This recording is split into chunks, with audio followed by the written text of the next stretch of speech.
Dans l'architecture de LedgerStacks, on n'a pas voulu rogner sur notre modèle de sécurité qu'on avait créé pour les Nano, Nano S, Nano X, Nano S+, où l'ensemble de la cryptographie est implémenté directement dans un Secure Element.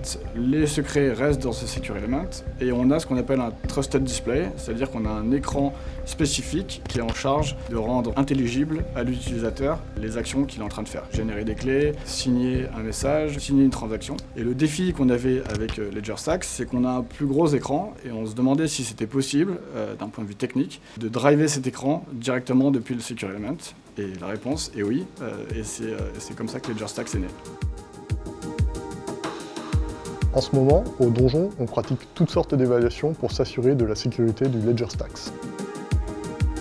Bien que le Stacks s'appuie sur un Secure Element, qui est la même technologie utilisée dans tous les Ledger Nano, on se doit de réaliser tous ces examens. Car le Stacks présente des nouveautés, comme par exemple l'écran tactile ou la technologie e-ink. Et avant de lancer le produit sur le marché, on se doit de vérifier que ces nouvelles fonctionnalités n'ouvrent pas de surface d'attaque pour un hacker.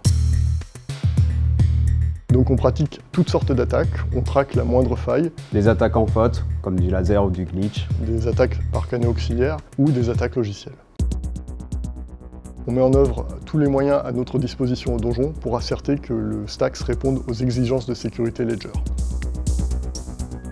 Là par exemple, en pratiquant une attaque side-channel de haut niveau sur ce prototype, on se rend compte que l'analyse de consommation électrique du pin ne révèle pas de fuite d'informations sensibles. Pour le Donjon, le LedgerStacks ne présente pas de vulnérabilité. Nous n'avons trouvé aucune porte d'entrée qui permette de compromettre sa sécurité.